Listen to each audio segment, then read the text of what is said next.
In a house filled with secrets and silence, a man who had everything chose to belittle and betray the woman who had always stood by his side after she fell ill. Mason Vance believed he was in control, but what he didn't know was that behind Grace's apparent frailty, a dark truth was about to surface. Mysterious medications, hidden documents, and a betrayal so cruel that no one would dare to imagine. What began as an act of contempt turns into a dangerous game where love, ambition, and justice collide without mercy. Stay until the end, because this story will grip you from start to finish and leave you speechless. The golden light of a late autumn afternoon filtered through the expansive windows of Grace Whitmore's design studio in downtown Aurora, Colorado. At 45, Grace stood before a mood board, her slender fingers tracing the edges of fabric swatches and color palettes. Her honey blonde hair, streaked with subtle highlights, was pulled back into a sleek ponytail, revealing the determined set of her jaw and the spark of creativity in her hazel eyes. "What do you think, Jen?" Grace asked, turning to her assistant. "The Hendersons want something bold but not brash for their lake house renovation." Jennifer Chen, a recent graduate from the Colorado School of Art and Design, stepped closer to examine the board. "I love the contrast between the deep blues and the warm woods. It's like bringing the lake inside without being too on the nose." Grace nodded, a smile playing at the corners of her lips. "Exactly. We'll present this concept to them next week. Can you prepare the digital mock-ups?" As Jennifer headed to her desk, Grace's phone buzzed. A text from her husband, Mason Vance, lit up the screen. "Board meeting ran late. Don't wait up for dinner. Love you." A small sigh escaped her lips. It wasn't unusual for Mason to work late, especially since taking over as CEO of Vance Enterprises, the family-owned real estate development firm. Still, a nagging feeling tugged at the back of her mind. Lately, these late nights seemed more frequent, the distance between them growing incrementally with each passing week. Grace shook off the feeling, focusing instead on the success that surrounded her. Whitmore Interiors had become one of the most sought-after design firms in the Denver metropolitan area. From sleek urban lofts to sprawling mountain retreats, Grace's keen eye and innovative approach had earned her a reputation for transforming spaces into personalized works of art. As she gathered her things to leave for the day, Grace caught a glimpse of her reflection in the studio's glass doors. She looked every bit the successful businesswoman, tailored blazer, pencil skirt, and the confident posture of someone who had built something meaningful from the ground up. Yet, beneath the polished exterior, a whisper of uncertainty lingered. The drive home to their Saddle Rock Ridge neighborhood was a blur of familiar streets and fading daylight. Grace pulled into the driveway of the stunning contemporary home she and Mason had built together 5 years ago. It was a testament to their combined talents, his vision for property development and her flair for design. Inside, the house was quiet, save for the soft padding of paws as their golden retriever, Buddy, came to greet her. Grace knelt to ruffle his ears, finding comfort in his unconditional affection. "At least someone's always happy to see me," she murmured, a hint of melancholy coloring her words. As she moved through the house, turning on lights and shedding the armor of her workday, Grace's mind wandered to the early days of her relationship with Mason. They had met at a charity gala 12 years ago, she, an up-and-coming designer, and he, the charismatic heir to the Vance real estate empire. Their whirlwind romance had been the talk of Aurora's social circle, culminating in a fairy tale wedding at the iconic Stanley Hotel in Estes Park. For years they had been the perfect power couple. Mason's business acumen complemented Grace's artistic talents, and together they seemed unstoppable. But lately, something had shifted. Grace couldn't quite put her finger on it, but there was a growing sense of unease, a feeling that the solid ground beneath their marriage was not as stable as it once seemed. Grace poured herself a glass of Cabernet and stepped out onto the back patio. The sun was setting over the distant Rocky Mountains, painting the sky in hues of pink and orange that would have inspired her latest design project. But tonight, the beauty was lost on her as she grappled with a gnawing sense of isolation. Her phone buzzed again. This time it was a message from her best friend Astrid Monroe. "Drinks tomorrow? I've got juicy gossip, and you look like you could use a night out." A smile tugged at Grace's lips. Astrid had been her confidant since college, a constant source of support and laughter through life's ups and downs. "You're a mind reader," Grace typed back. "Usual spot at 7? With plans set for the following evening, Grace felt a small weight lift from her shoulders. She needed a friendly ear, someone to help her sort through the jumble of emotions she'd been experiencing lately. As she prepared a simple dinner for one, Grace's mind drifted to the moment everything in her life had begun to change. It had started with a stumble, quite literally. She had been rushing to a client meeting when her legs suddenly gave out, sending her sprawling onto the sidewalk. At first, she'd brushed it off as clumsiness, a result of her perpetually hectic schedule, but when the weakness persisted, accompanied by unexplained fatigue and difficulty swallowing, she knew something was wrong. The diagnosis had come like a thunderbolt on a clear day: myasthenia gravis. The neurologist had explained it was a rare autoimmune disorder that caused muscle weakness and fatigue. Grace remembered sitting in the sterile exam room, her mind reeling as the doctor outlined treatment options and lifestyle changes. Mason had been there, holding her hand, his face a mask of concern and determination. "We'll fight this together," he had promised, his voice steady and reassuring. "Whatever it takes, we'll get through this." In those early days after the diagnosis, Mason had been attentive, even overprotective. He insisted on driving her to appointments, pored over medical journals, and reached out to specialists across the country. Grace had been touched by his devotion, grateful for his strength as she navigated the uncertain waters of her new reality. But as the weeks turned into months, something began to change. Mason's concern slowly morphed into something else, a subtle shift in the power dynamic of their relationship. He began making decisions for her, insisting she cut back on work hours, questioning her ability to manage client meetings or site visits. "I'm just looking out for you," he would say, his tone a mixture of care and condescension that left Grace feeling both loved and diminished. Grace sank onto the plush sofa in their living room, absently stroking Buddy's head as he laid it on her lap. She stared at the large abstract painting on the wall opposite, a wedding gift from Mason, a piece she had once adored for its bold strokes and vibrant energy. Now it seemed to mock her with its exuberance, a reminder of a time when everything in her life felt vivid and full of possibility. The sound of a car in the driveway stirred her from her reverie. Moments later, Mason walked through the door, his tall frame filling the entryway. At 48, he was still strikingly handsome, with salt and pepper hair and the kind of confidence that came from a lifetime of privilege and success. "Hey, beautiful," he said, crossing the room to plant a kiss on her forehead. "Sorry I'm so late. The Riverside project is giving us some zoning issues." Grace nodded, offering a small smile that didn't quite reach her eyes. "It's okay, I understand." Mason loosened his tie and sank into the armchair across from her.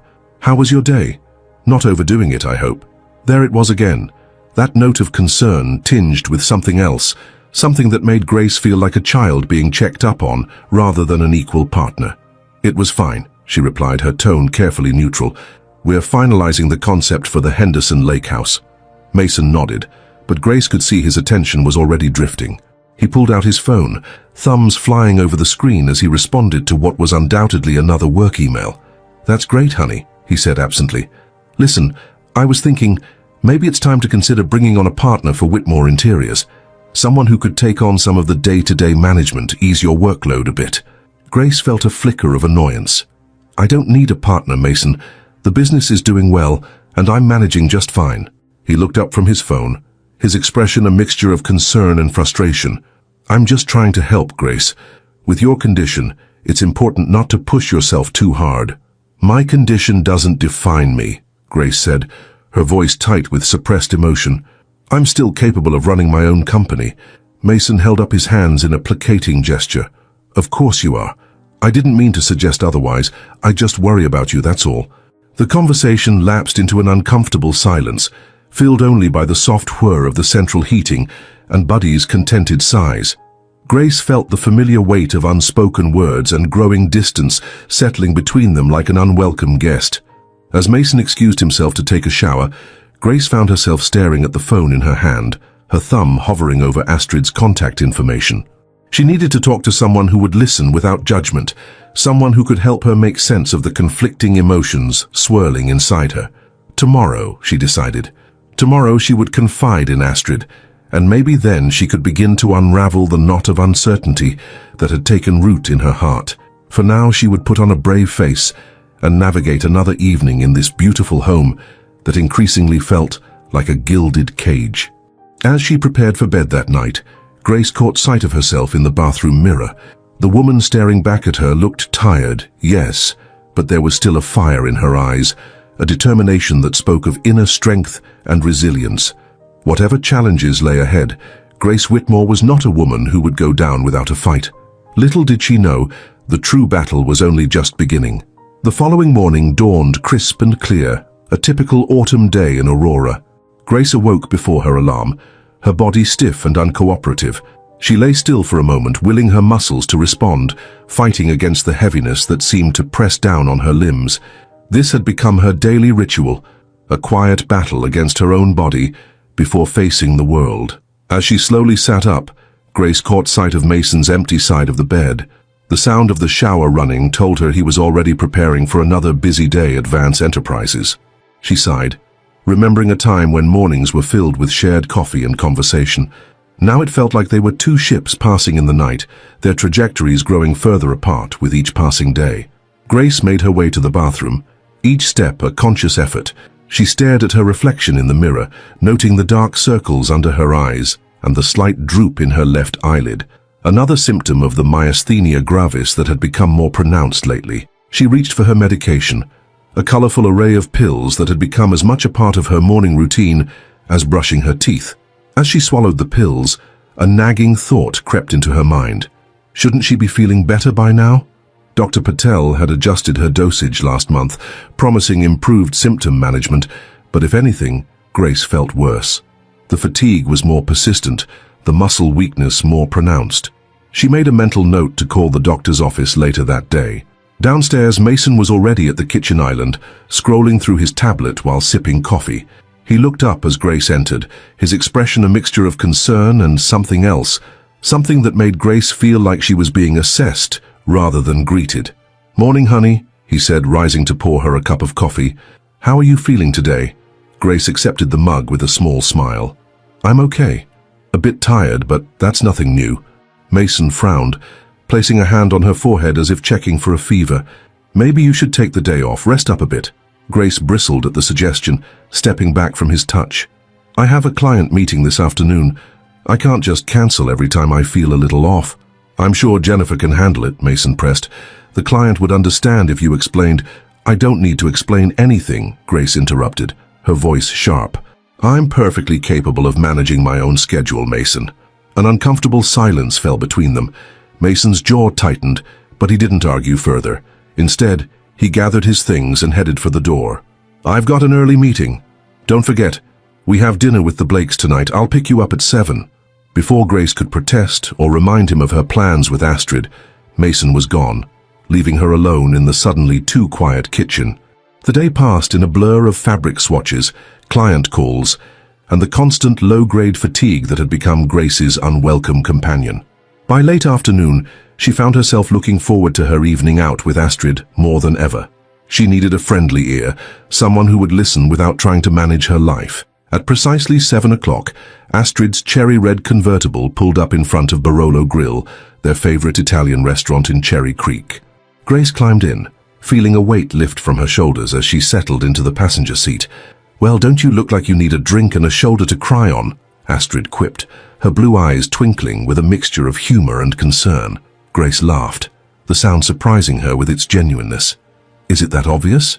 Honey, I've known you for 20 years. You're an open book to me," Astrid replied, pulling back into traffic. "Now spill. What's going on with you and Mr. Tall, dark and controlling?" Over plates of homemade pasta and glasses of robust Chianti, Grace poured out her heart.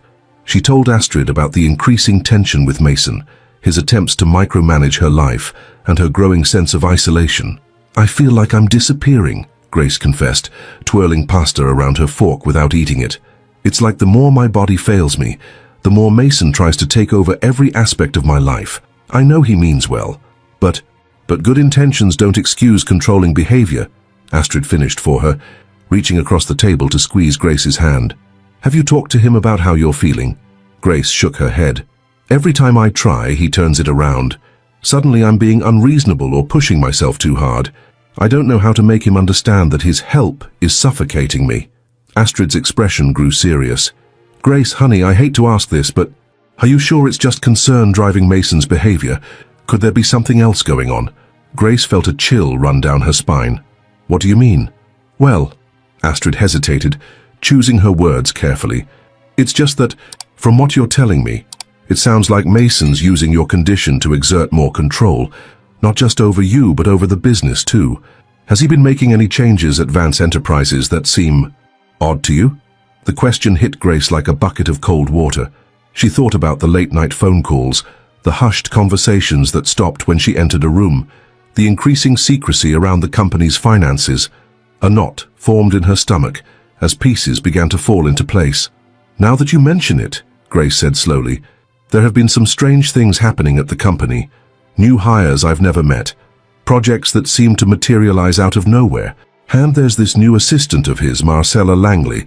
She's always hovering, always whispering in Mason's ear. Astrid's eyebrows shot up. Marcella Langley? As in, the former model-turned-business consultant?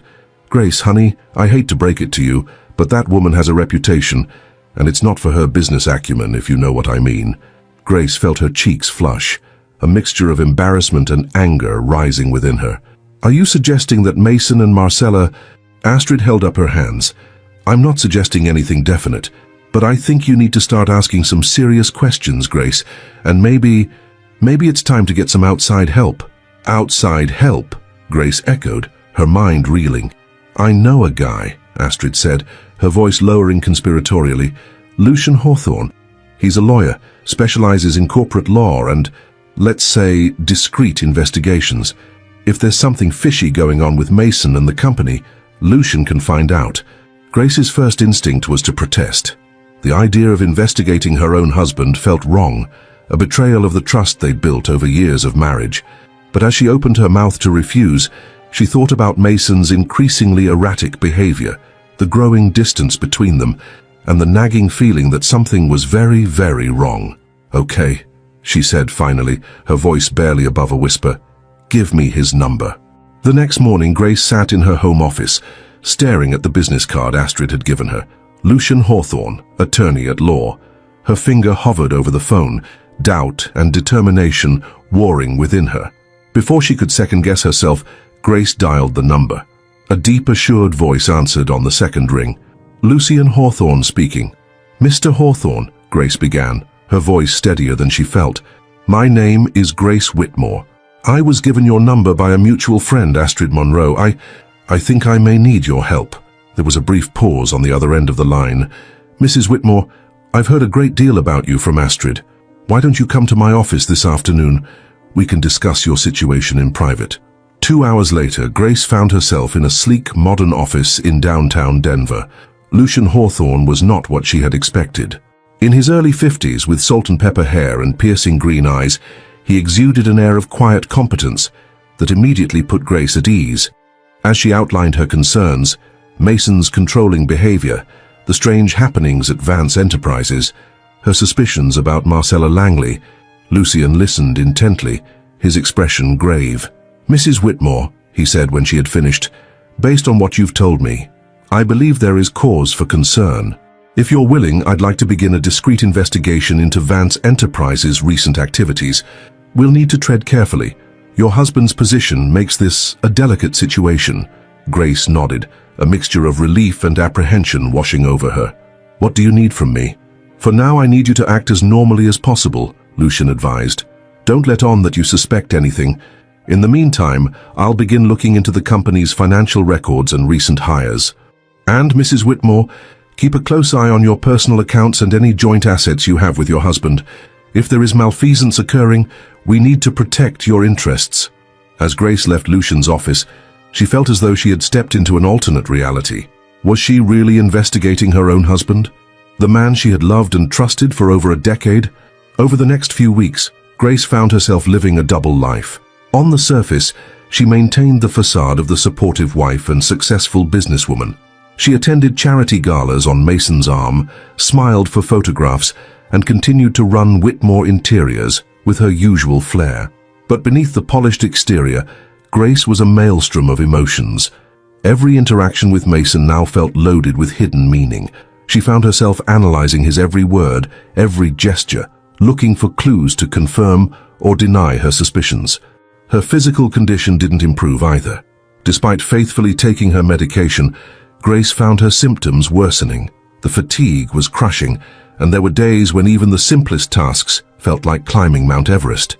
Yet, when she mentioned it to Mason, his response was always the same. A mixture of concern and dismissiveness that left her feeling both coddled and ignored. It was during one of her follow-up appointments with Dr. Patel that Grace's suspicions about her health took a new frightening turn. As the neurologist reviewed her latest test results, a frown creased his forehead. "Mrs. Whitmore," he said, his tone cautious, "these results are unexpected. Given the dosage of your current medication, we should be seeing more improvement in your symptoms. Instead, it appears that your condition is deteriorating more rapidly than anticipated." Grace felt her heart rate quicken. "What does that mean, Doctor?" "Patel, is the medication not working?" The doctor removed his glasses, rubbing the bridge of his nose. "It's possible that you're not responding to the treatment as we hoped, but..." He hesitated, choosing his words carefully. "There's also a possibility that there's an issue with the medication itself. Have you been taking it exactly as prescribed?" "Of course," Grace replied, a chill running down her spine. "Mason, my husband, he's been very insistent about making sure I take my pills on schedule." Dr. Patel nodded slowly. "I see.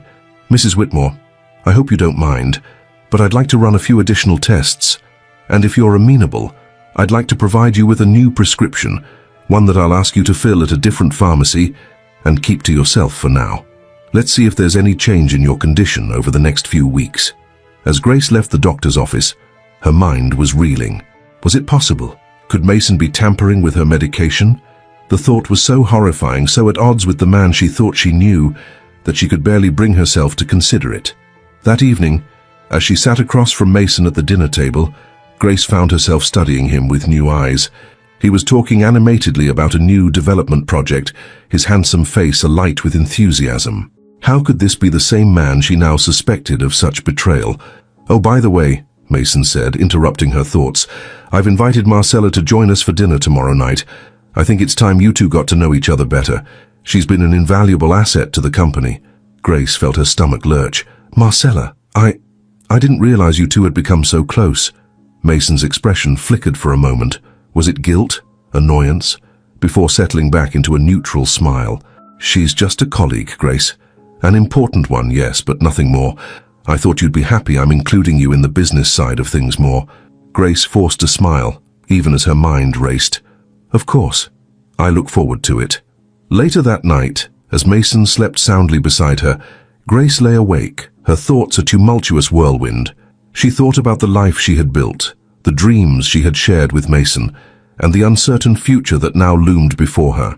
With trembling hands, she reached for her phone and typed out a message to Lucian Hawthorne. "We need to talk. I think it's worse than we thought." As she hit send, Grace felt a strange mix of fear and determination settle over her. Whatever was happening, whatever Mason was involved in, she would get to the bottom of it. She had spent too long being the docile, trusting wife. It was time to fight. For her health, for her company, and for the truth. Little did Grace know, the dinner with Marcella Langley would be the catalyst for a series of events that would shake the very foundations of her world. As she drifted into an uneasy sleep, the pieces of a complex puzzle were already beginning to fall into place. A puzzle that would reveal a web of deceit, betrayal and danger, far beyond anything she had imagined. The evening of the dinner with Marcella Langley arrived, and Grace found herself standing before her closet, hands trembling slightly as she selected her outfit. She chose a deep burgundy wrap dress that accentuated her still elegant figure, a silent reminder to herself of the strength and beauty she possessed, despite the toll her illness had taken. As she applied her makeup, Grace caught sight of her reflection in the mirror. The woman staring back at her seemed different somehow. There was a glint of determination in her eyes that hadn't been there before. She was no longer just Mason Vance's wife or the woman battling myasthenia gravis. She was a fighter, preparing for battle. The doorbell chimed at precisely 7 o'clock. Grace took a deep breath, steeling herself for the evening ahead. As she descended the stairs, she heard Mason's deep laugh mingling with a lighter, feminine chuckle. The sound sent a chill down her spine. Marcella Langley was everything Grace had feared and more. Tall, willowy, with cascading dark hair and eyes that seemed to miss nothing, She exuded an aura of confidence that bordered on arrogance. As Grace entered the room, Marcella's gaze swept over her, assessing and dismissive all at once. "Ah, there you are, darling," Mason said, crossing the room to plant a kiss on Grace's cheek. "Marcella, this is my wife, Grace. Grace, Marcella Langley." Marcella extended a perfectly manicured hand, her grip firm and cool. "It's a pleasure to finally meet you, Grace. Mason speaks of you often." "All good things, I hope," Grace replied, forcing a smile. She couldn't help but notice the familiar way Marcella said Mason's name, the slight emphasis that spoke of an intimacy beyond mere colleagues. As they moved to the dining room, Grace felt as though she were watching a carefully choreographed dance. Mason and Marcella moved in sync, their conversation flowing easily as they discussed business deals and mutual acquaintances. Grace found herself on the outside, struggling to keep up with the rapid-fire exchange of inside jokes and industry jargon. It was during the main course that the first bombshell dropped. Mason, his cheeks flushed with wine and excitement, turned to Grace with a broad smile. "I've been meaning to tell you, sweetheart. We've just closed a deal on a huge development project in Singapore. It's going to take Vance Enterprises global." Grace's fork clattered against her plate. "Singapore? But when did this happen? You never mentioned anything about expanding internationally." Mason waved his hand dismissively. "Oh, it's all happened rather quickly. Marcella's contacts in Asia were instrumental in making it happen. We had to move fast to beat out the competition." Marcella leaned forward, her eyes gleaming. "It's an incredible opportunity, Grace. The potential returns are, well, let's just say it could change everything for Vance Enterprises." As the two of them launched into a detailed discussion of the project, Grace felt a growing sense of unease. This wasn't just a new development deal. This was a fundamental shift in the company's direction, one that had apparently been made without any input from her. Later that night, after Marcella had left and Mason had retired to his study for a late-night conference call, Grace sat alone in the darkened living room. Her mind was racing, piecing together fragments of conversations and half-remembered details from the past few months. With shaking hands, she reached for her phone and dialed Lucian Hawthorne's number.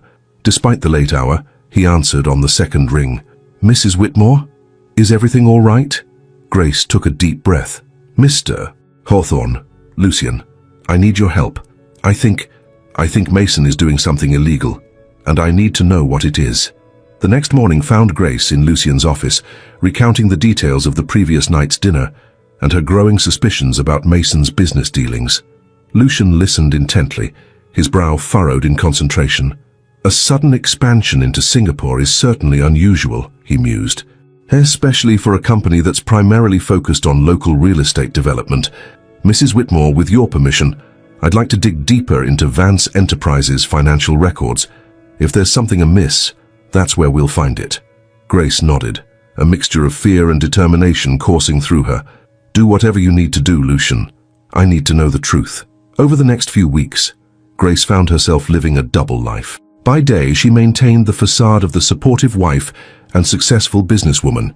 She attended charity galas on Mason's arm, smiled for photographs, and continued to run Whitmore Interiors with her usual flair.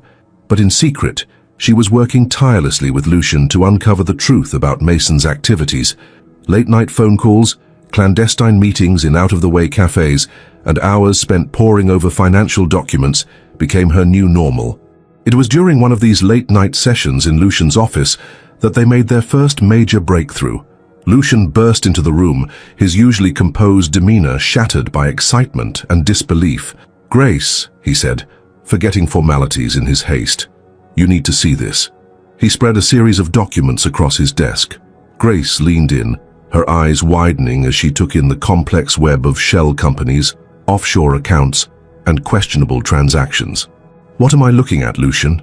she asked, her voice barely above a whisper. Lucian's expression was grim. "It appears that Mason has been siphoning funds from Vance Enterprises into a series of shell companies. The money is then being funneled into high-risk investments in Southeast Asia, including the Singapore project he mentioned." Grace felt as though the floor had dropped out from under her. "But why?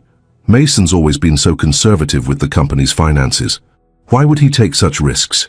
Lucian hesitated, his eyes meeting Grace's with a mixture of sympathy and determination. "There's more, Grace.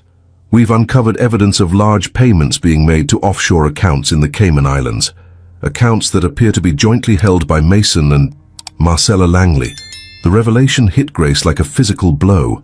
She stumbled back, sinking into a nearby chair as the full implications of what Lucien was saying washed over her. Not only was Mason embezzling from the company, but he was doing it in collusion with Marcella.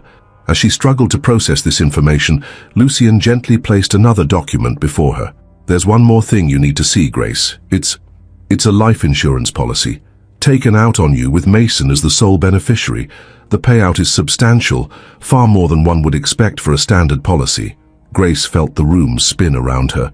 The medication, her worsening symptoms, Mason's increasing control over her life, suddenly it all made a horrifying kind of sense. "He's trying to kill me," she whispered, the words feeling foreign and impossible even as she said them. "My own husband is trying to kill me." Lucien knelt beside her, his hand resting comfortingly on her arm. "We don't know that for certain, Grace, but given everything we've uncovered, we need to take this very seriously. You're not safe in that house anymore." Grace nodded numbly, her mind reeling from the enormity of the betrayal she had uncovered. As the shock began to wear off, however, a new emotion took its place. Anger, white-hot, righteous fury coursed through her veins. "What do we do now?" she asked, her voice steady despite the turmoil within. Lucien's expression was resolute. "Now we gather more evidence, we build an airtight case, and then, Grace, we take them down. All of them." The next few weeks were a blur of activity. Grace threw herself into the investigation with a fervor that surprised even Lucien.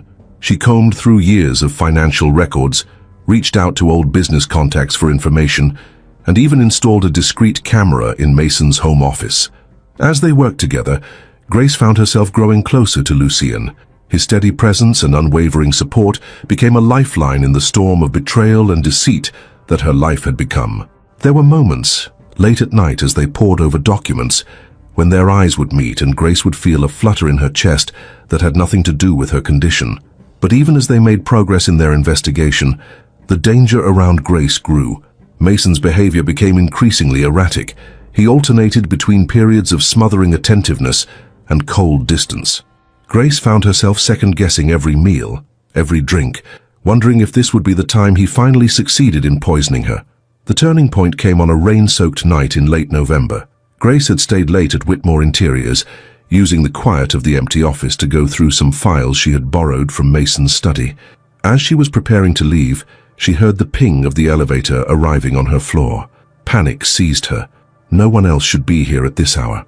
She quickly gathered the documents, shoving them into her bag as she looked for a place to hide.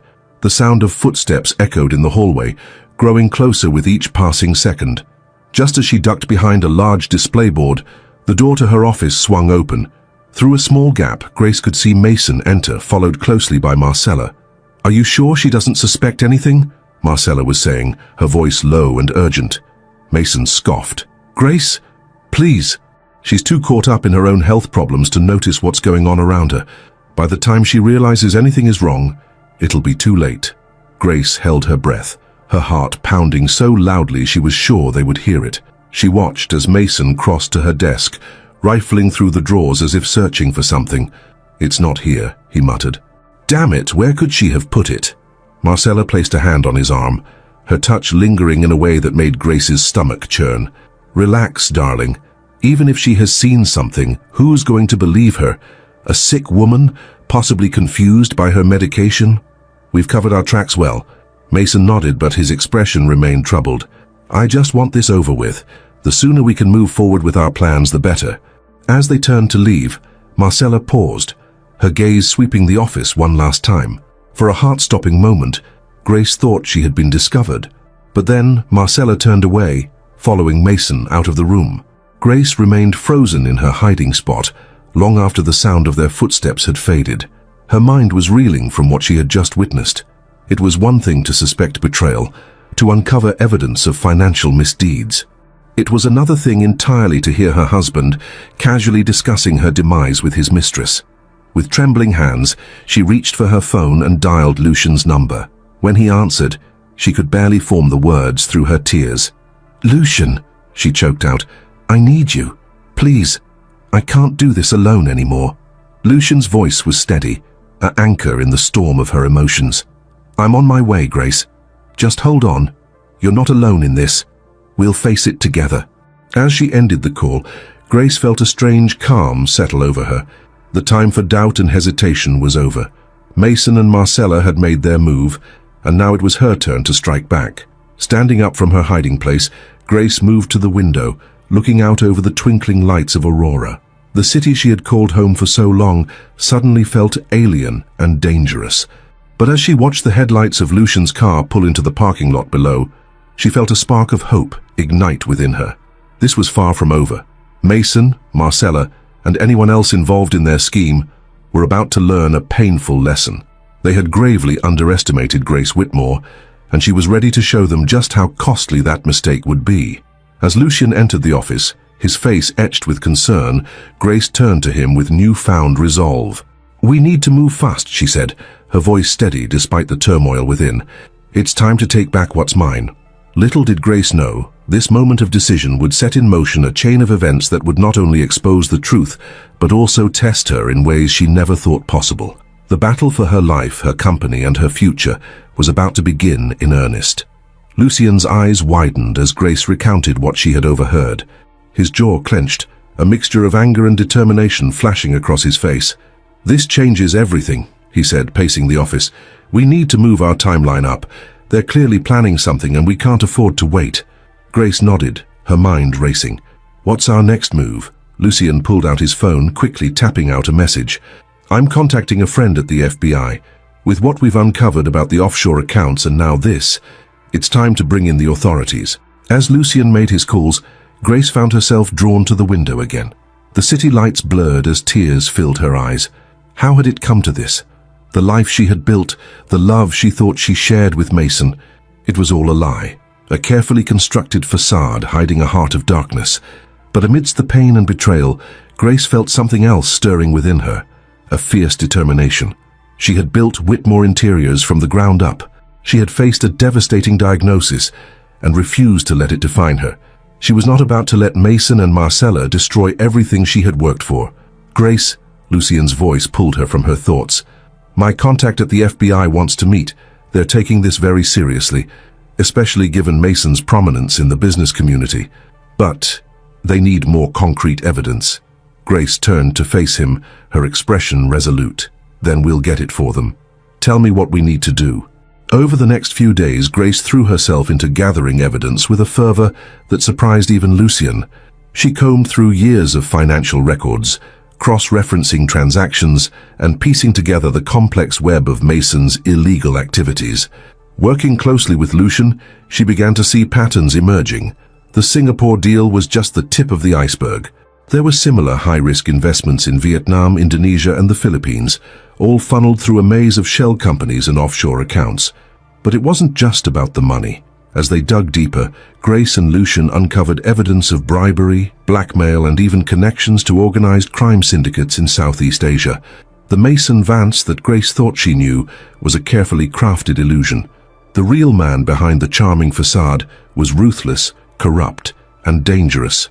One evening, as they pored over documents in Lucian's office, Grace came across something that made her blood run cold. It was an email chain between Mason and a man named Dr. Anton Kovac, a little-known researcher working on experimental treatments for neuromuscular disorders. "Lucian," she called out, her voice shaking. "Look at this." Lucian leaned over her shoulder, his brow furrowing as he read. The emails detailed a series of payments from one of Mason's shell companies to Dr. Kovacs, along with requests for a specially formulated compound designed to mimic the symptoms of myasthenia gravis. "Oh my God," Grace whispered, her hand flying to her mouth. "He's been poisoning me all this time. It wasn't just my condition getting worse. He's been actively making me sick." Lucian's face darkened with anger. "This is it, Grace. This is the smoking gun we've been looking for. With this, we can prove not only the financial crimes, but also attempted murder." Grace nodded, a strange calm settling over her. The final piece of the puzzle had fallen into place. Now it was time to act. "We need to get this to the FBI right away," she said, standing up. "But first, I need to confront Mason." Lucian's eyes widened in alarm. Grace, no, it's too dangerous. Let the authorities handle this. But Grace was already shaking her head. I need to do this, Lucian. I need to look him in the eye and hear him admit what he's done. I owe myself that much. Despite Lucian's protests, Grace knew her mind was made up. She would face Mason one last time, not as the docile, sickly wife he thought he had under his thumb, but as the strong, determined woman she truly was. The drive home was surreal. The familiar streets of Aurora seemed alien now, as if the revelation of Mason's true nature had cast a dark pall over the entire city. As Grace pulled into the driveway of the home she had once loved, she felt a strange mix of dread and anticipation. Mason's car was in the garage, and lights blazed from the windows. Taking a deep breath, Grace stepped out of her car and walked to the front door. Her key turned in the lock, and she stepped inside. "Mason," she called out, her voice steady despite the pounding of her heart. "We need to talk." She found him in his study, a glass of scotch in hand as he pored over some documents. He looked up as she entered, his expression a mask of concern that now seemed so obviously false. "Grace, darling," he said, rising from his chair, "I was worried. You're home late." Grace met his gaze unflinchingly. "I know everything, Mason. The embezzlement, the offshore accounts, your affair with Marcella, and I know what you've been doing to me." For a moment, Mason's mask slipped, shock and anger flashing across his face before he composed himself. "I don't know what you're talking about, Grace. You're clearly confused. Perhaps we should call Dr. Patel." "Stop it," Grace cut him off, her voice sharp. "No more lies, no more gaslighting. I have proof of everything, including your little arrangement with Dr. Kovac. It's over, Mason." The silence that followed was deafening. Mason's face hardened, the pretense of the caring husband falling away to reveal the cold, calculating man beneath. "You have no idea what you're dealing with, Grace," he said, his voice low and dangerous. "You think you can just walk in here and threaten me? You have no proof that would stand up in court. It's your word against mine, and who do you think people will believe? The respected businessman or his sick, confused wife?" Grace felt a chill run down her spine, but she stood her ground. "You're wrong, Mason. I have documents, emails, financial records, and I'm not alone in this. The authorities are already involved." Mason's eyes widened, a flicker of fear crossing his face before it was replaced by cold fury. He took a step towards her, his fists clenched at his sides. "You stupid bitch," he snarled. "Do you have any idea what you've done? The people I'm involved with, they'll destroy us both if this gets out." Grace backed away, her heart racing. She had never seen this side of Mason before, and it terrified her. But she refused to let him see her fear. "It's already done, Mason," she said, her voice remarkably calm. "It's time to face the consequences of your actions." What happened next seemed to unfold in slow motion. Mason lunged forward, his face contorted with rage. Grace stumbled backwards, her foot catching on the edge of the rug. As she fell, she saw Mason's hand reaching for her throat. But before he could touch her, the study door burst open. Lucian rushed in, followed closely by two men in suits who Grace assumed were FBI agents. "FBI, freeze!" one of the agents shouted, his gun trained on Mason. Mason froze, his hands raised in the air. The look he gave Grace was one of pure hatred, but she met his gaze steadily, refusing to be cowed. As the agents handcuffed Mason and read him his rights, Lucian helped Grace to her feet. She leaned against him, suddenly feeling the full weight of everything that had happened. "It's over," Lucian murmured, his arms steady around her waist. "You did it, Grace. You're safe now." But even as relief washed over her, Grace knew this was far from over. Mason's arrest was just the beginning. There would be trials, publicity, the task of rebuilding her life and her company in the wake of this betrayal. As she watched the agents lead Mason away, Grace felt a strange mix of emotions: sadness for the life and love she had lost, anger at the years of manipulation and abuse, but also a growing sense of freedom. For the first time in years, she felt truly in control of her own destiny. Turning to Lucian, she managed a small smile. "Thank you," she said softly. "I couldn't have done this without you." Lucian squeezed her hand gently. "You're stronger than you know, Grace. You did this. I just helped point you in the right direction." As they walked out of the house together, Grace took one last look at the life she was leaving behind. The perfectly manicured lawn, the elegant facade of the house. It all seemed so hollow now, a beautiful shell hiding a rotten core. But as she climbed into Lucian's car, Grace felt a surge of hope. The road ahead would be difficult, But for the first time in years, she felt truly alive. She had faced her greatest fear, confronted the betrayal that had nearly destroyed her, and come out the other side stronger. The night air was cool on her face as they drove away, leaving behind the shattered remains of her old life. Grace didn't know what the future held, but she knew one thing for certain. Whatever challenges lay ahead, she would face them on her own terms. As the lights of Aurora faded in the rearview mirror, Grace allowed herself a moment of quiet triumph. She had reclaimed her life, her health, and her dignity.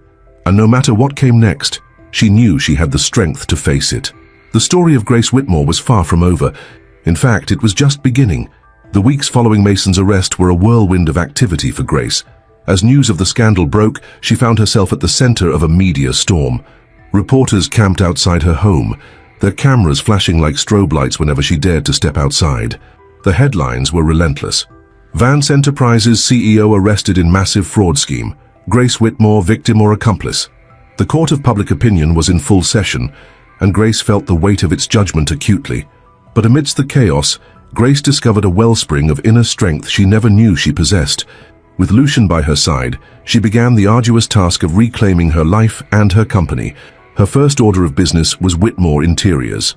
The revelation of Mason's crimes had sent shockwaves through the business community, and Grace knew she needed to act fast to save her company's reputation. She called an emergency meeting with her team, her heart pounding as she faced her employees for the first time since the scandal broke. "I know you all have questions," Grace began, her voice steady despite her nerves. "And you deserve answers. I want to assure you that Whitmore Interiors was not involved in Mason's illegal activities. We are and always have been a legitimate and ethical business." She paused, taking in the sea of concerned faces before her. "I understand if recent events have shaken your faith in this company, but I'm asking you to trust me. Together, we can weather this storm and come out stronger on the other side." To her surprise and relief, her team rallied around her. Jennifer, her assistant, was the first to speak up. "We're with you, Grace. Just tell us what you need." Buoyed by their support, Grace threw herself into damage control. She hired a PR firm to help manage the company's image and reached out personally to their most important clients to reassure them of Whitmore Interiors' stability and integrity. But even as she worked tirelessly to save her business, Grace knew she couldn't ignore the bigger picture. Mason's arrest had exposed only the tip of the iceberg. There were still many unanswered questions about the full extent of his crimes and who else might be involved. Late one night, as she pored over financial documents in her home office, Grace received an unexpected call. The number was unfamiliar, and she answered with trepidation. "Mrs. Whitmore," a gruff voice said. "This is Detective Robert Simmons. I'm leading the investigation into your husband's case. I was wondering if we could meet. There are some things we need to discuss." Grace agreed, her mind racing with possibilities. The next day, she met Detective Simmons at a quiet cafe on the outskirts of Aurora. He was a burly man with a no-nonsense demeanor, but his eyes were kind as he shook her hand. "Mrs. Whitmore, I'll cut to the chase," he said once they were seated. "We believe your husband's operation goes much deeper than we initially thought. We're talking about a network of corrupt businessmen, politicians, maybe even law enforcement. We need your help to unravel it all." Grace felt a chill run down her spine. "What do you need from me?" "Information," Simmons replied. "Anything you can remember about Mason's associates, his business dealings, even seemingly insignificant details about his daily routine. And we may need you to play a more active role in the investigation." Grace's eyes widened. "You mean go undercover?" Simmons nodded gravely. "It's dangerous, I won't lie to you, but you're in a unique position. These people know you, trust you. They might let things slip around you that they'd never say to us." For a moment, Grace was overwhelmed by the enormity of what the detective was asking. But then, she thought of everything Mason had done, the lives he had ruined, and she felt a steely resolve settle over her. "I'll do it," she said firmly, "whatever it takes to bring them all down." And so began Grace's double life. By day, she was Grace Whitmore, the wronged wife fighting to save her business. But in secret, she was gathering intelligence, attending social events with a hidden microphone, and reporting back to Detective Simmons. It was at one of these events, a charity gala for the Aurora Children's Hospital, that Grace had her first major breakthrough. She overheard a conversation between two board members of Vance Enterprises discussing a series of properties in Vietnam that didn't appear on any official records. As she relayed this information to Simmons later that night, Grace felt a mix of excitement and fear. She was making progress, but she couldn't shake the feeling that she was walking a dangerous tightrope. Throughout it all, Lucien remained her rock. He helped her navigate the legal minefield surrounding Mason's case, offered a shoulder to cry on during her lowest moments, and celebrated her victories, no matter how small. One evening, as they shared a quiet dinner at Lucien's apartment, Grace found herself studying his face. The lines of worry that had seemed permanently etched there in recent weeks had softened, and there was a warmth in his eyes that made her heart skip a beat. "What?" Lucien asked, noticing her gaze. Grace smiled, a genuine smile that felt foreign on her face after so many weeks of stress and fear. "I was just thinking, I don't know how I would have gotten through all this without you." Lucien reached across the table, taking her hand in his. "You're stronger than you give yourself credit for, Grace. You would have found a way." As their eyes met, Grace felt a spark of something she hadn't experienced in years, a flutter of attraction, of possibility. But before she could explore the feeling further, her phone buzzed with a message from Detective Simmons. The moment was broken, but the warmth lingered. As the investigation progressed, Grace found herself facing unexpected obstacles. Some of her oldest friends, people she had known for years, began to distance themselves. The stigma of the scandal was too much for them to bear. It hurt, but Grace refused to let it break her. Instead, she found support in unlikely places. Astrid, of course, remained steadfast, a constant presence at Grace's side, but there were others too. Sarah Chen, a junior designer at Whitmore Interiors, stepped up in ways Grace never expected, taking on extra responsibilities and becoming a valuable confidant. And then there was Evelyn Blackwood, the formidable matriarch of Aurora's social scene. Grace had always found her intimidating, but in the wake of the scandal, Evelyn became an unexpected ally. "My dear," Evelyn said one afternoon over tea, her voice as crisp as her perfectly pressed suit, "I've known more than my share of scoundrels in high places. What your husband did is unforgivable. But you're made of stronger stuff. This town would do well to remember that." With Evelyn's support, Grace found doors opening that had previously been slammed shut. She was able to salvage business relationships she thought were lost, and slowly but surely, Whitmore Interiors began to stabilize. But even as things improved on the business front, the danger of Grace's undercover work intensified. She began to notice strange cars parked outside her house, felt eyes on her whenever she went out in public. The net was closing in, and Grace knew it was only a matter of time before someone realized what she was doing. The breaking point came on a chilly autumn evening. Grace was working late at the office, going over some financial records Detective Simmons had asked her to review. The sound of the elevator arriving on her floor made her pause. It was well past business hours. No one else should be here. Heart pounding, Grace quickly hid the sensitive documents and tried to look busy with some innocuous design sketches. The office door opened and she looked up to see Marcella Langley standing there, a cold smile on her face. "Hello, Grace," Marcella purred, sauntering into the room. "Working late, I see. How dedicated of you." Grace forced herself to remain calm, even as alarm bells rang in her head. "Marcella, this is a surprise. What brings you here?" Marcella's smile widened, but it didn't reach her eyes. "Oh, I was in the neighborhood and thought I'd stop by, see how you're holding up with all this unpleasantness." As Marcella spoke, she moved around the office, her fingers trailing over surfaces as if looking for something. Grace's mind raced. Did Marcella suspect her involvement with the investigation? Was this a fishing expedition or something more sinister? "That's thoughtful of you," Grace replied carefully. "As you can see, I'm managing. Whitmore Interiors keeps me busy." Marcella turned to face her, all pretense of friendliness gone. "Cut the act, Grace. We both know you're not just managing. You've been poking your nose where it doesn't belong, and certain people are getting nervous." Grace felt her blood run cold, but she held Marcella's gaze steadily. "I don't know what you're talking about." Marcella laughed, a harsh sound that sent shivers down Grace's spine. "Please, did you really think we wouldn't notice? The questions you've been asking, the people you've been talking to. You're playing a very dangerous game, Grace." She stepped closer, her voice dropping to a menacing whisper. "This is your only warning. Back off, or things might get unpleasant. For you and for those you care about, Understood? Before Grace could respond, Marcella turned on her heel and strode out of the office. The click of her heels on the hardwood floor echoed like gunshots in the silent space. As soon as she was gone, Grace's composure crumbled. Her hands shook as she reached for her phone to call Lucien. This was no longer just about uncovering the truth or saving her company. Now, it was a matter of life and death. Lucien arrived at the office in record time, his face etched with concern, as Grace recounted her encounter with Marcella. "This changes everything," he said, pacing the room. "We need to tell Simmons. It's not safe for you to continue with this undercover work." But even as fear coursed through her, Grace felt a steely resolve settle over her. "No," she said firmly. "This means we're close to something big. We can't back down now." Lucien looked at her, a mix of admiration and worry in his eyes. "Grace, this isn't a game. These people are dangerous." "I know," she replied softly, "but I've come too far to give up now. We just need to be smarter, more careful." As they discussed their next moves, Grace felt a shift in her relationship with Lucien. The lines between lawyer and client, between friends and something more, were blurring. In this moment of crisis, she realized just how much she had come to rely on him, to trust him, to care for him. The next few weeks were a delicate balancing act for Grace.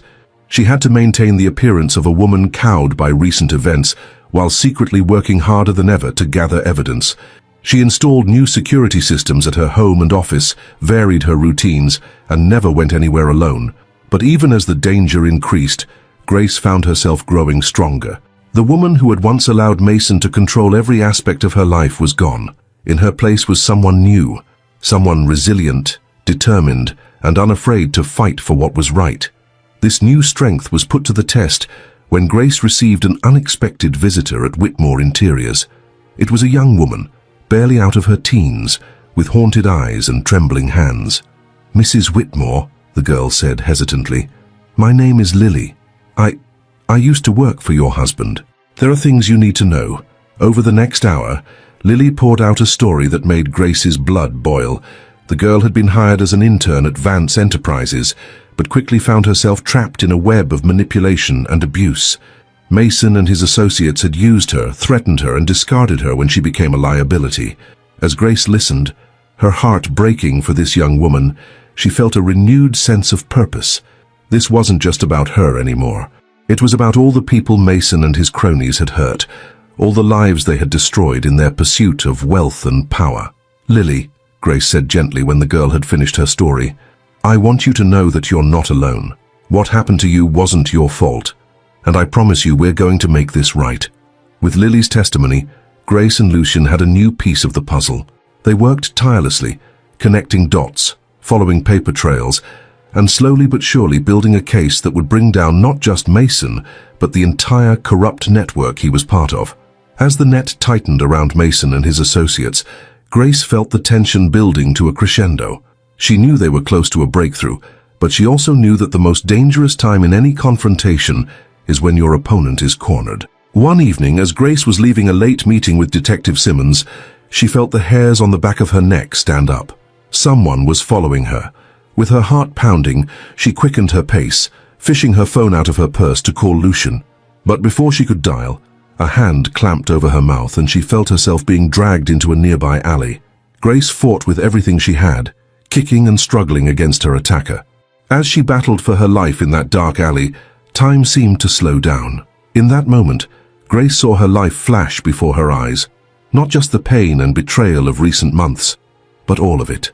The triumphs and failures, the joys and sorrows that had shaped her into the woman she was today. And in that moment, Grace made a decision. She would not be a victim. Not again. Not ever. With a surge of adrenaline, she broke free from her attacker's grip, spinning around to face them. In the dim light, she caught a glimpse of a familiar face, one of Mason's former bodyguards. "You picked the wrong woman to mess with," Grace snarled, her voice filled with a fury she didn't know she possessed. What happened next was a blur of motion and instinct. Grace fought with everything she had, using every self-defense move Lucien had insisted she learn. By the time help arrived, alerted by the commotion, Grace stood victorious over her would-be assailant. As the police led the man away, Lucien rushed to Grace's side, his face pale with worry. "Grace, are you all right? I came as soon as I got your message." Grace looked at him, her breath coming in ragged gasps, and felt a wave of emotion wash over her. Without thinking, she threw her arms around him, burying her face in his chest. "I'm okay," she whispered. "I'm okay." As Lucien held her, his arms strong and comforting around her, Grace felt something shift inside her. The last pieces of the old Grace, the one who had allowed herself to be controlled and manipulated, fell away. In their place stood a woman who had faced her worst fears and emerged victorious. The attack was a turning point. It showed Mason and his associates that Grace was not going to be intimidated, but it also showed Grace herself just how far she had come. As she gave her statement to the police, Grace's mind was already racing ahead. This attack was a sign of desperation.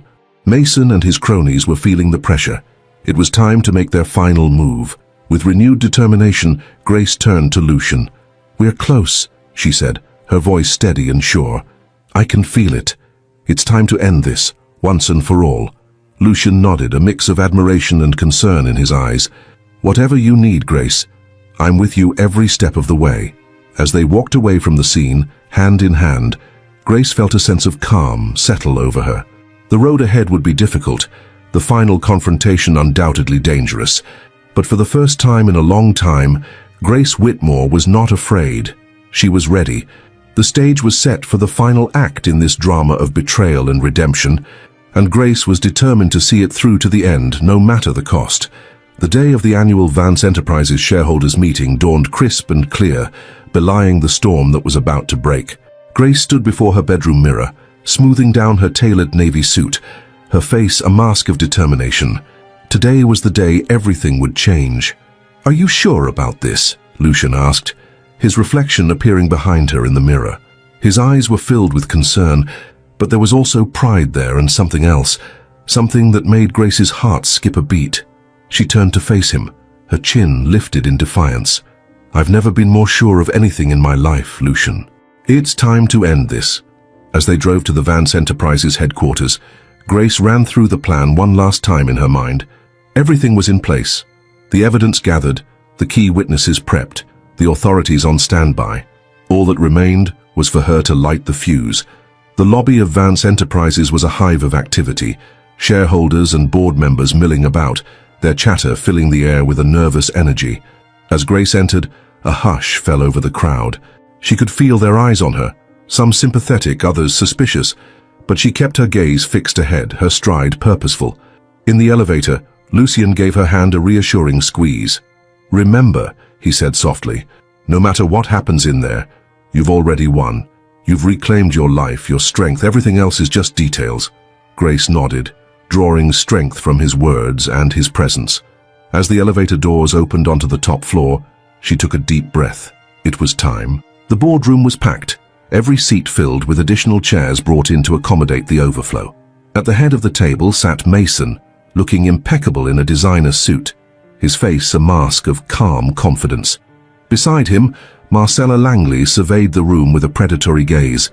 As Grace entered, Mason's eyes locked onto hers. For a moment, she saw a flicker of something, fear, uncertainty, cross his face, but it was gone in an instant, replaced by his usual charming smile. "Ah, Grace," he said, his voice carrying across the suddenly silent room. "I'm so glad you could join us. Please take a seat."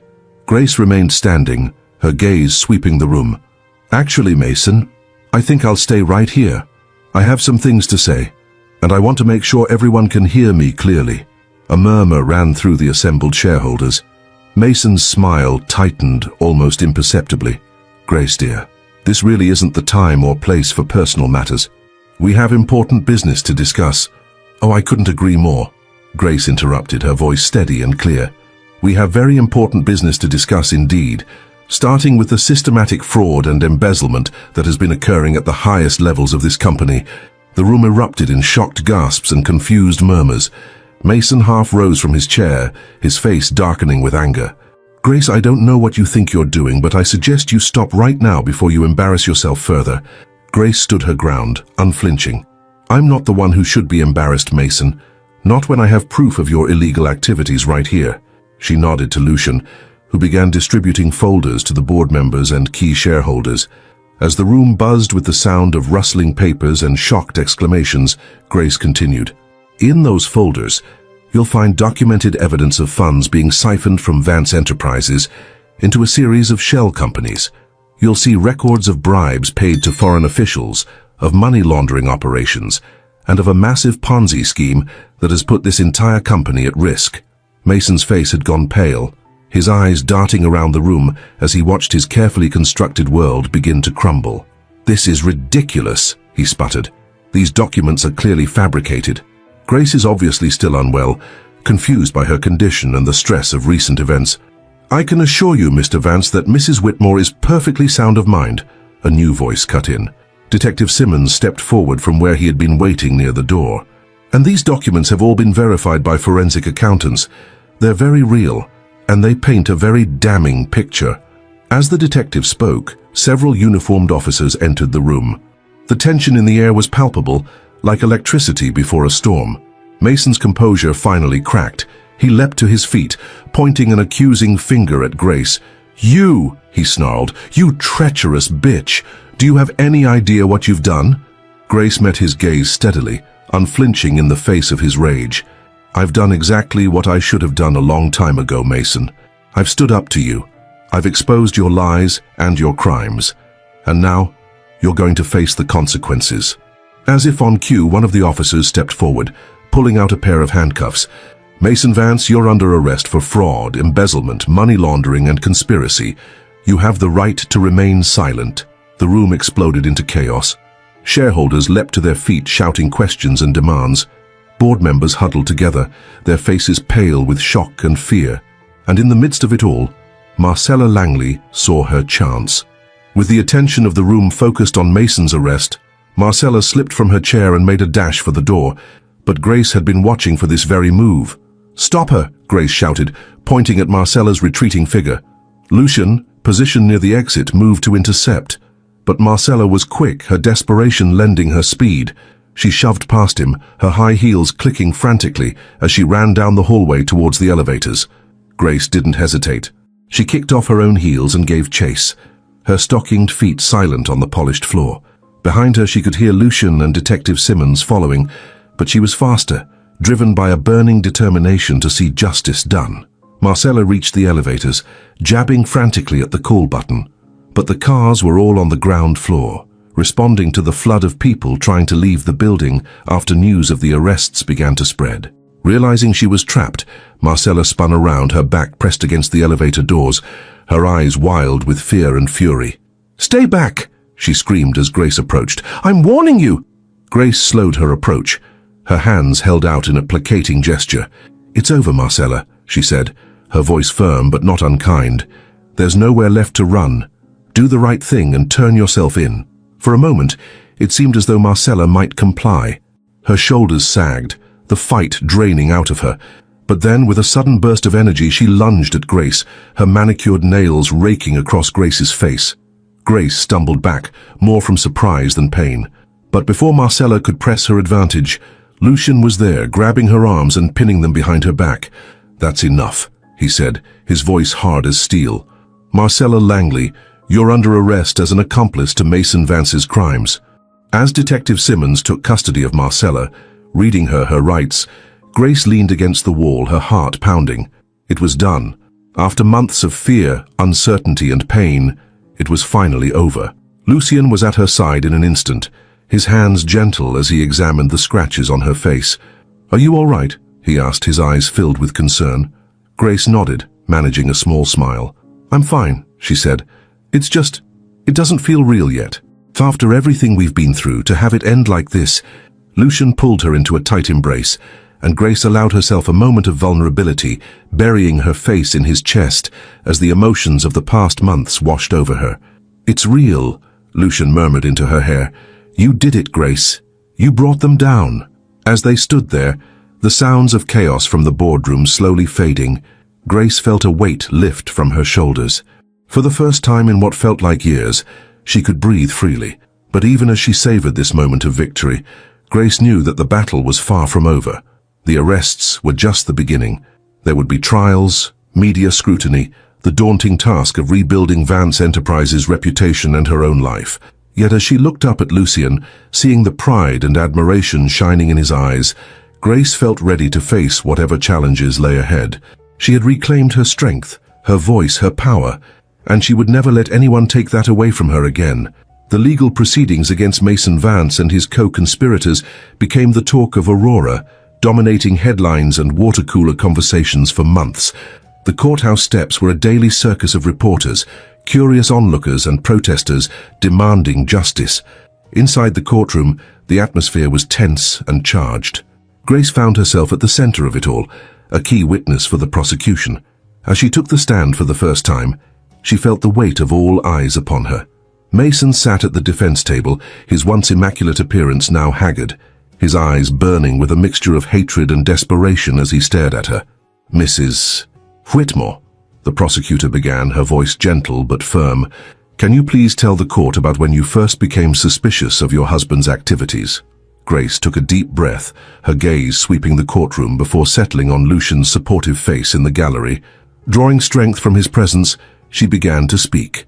"It started with small things," she said, her voice growing stronger with each word. "Hushed phone calls, mysterious meetings, changes in the company that didn't make sense.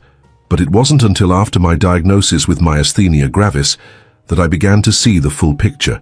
Over the next hour, Grace laid out the entire sordid tale: Mason's increasing control over her life, the manipulation of her medication, the gradual uncovering of his fraudulent business practices. She spoke of the fear she had lived with, the moments of doubt and despair, and the strength she had found to fight back. As she spoke, she could see the impact her words were having on the jury. Faces that had been impassive at the start of her testimony now showed shock, anger, and sympathy.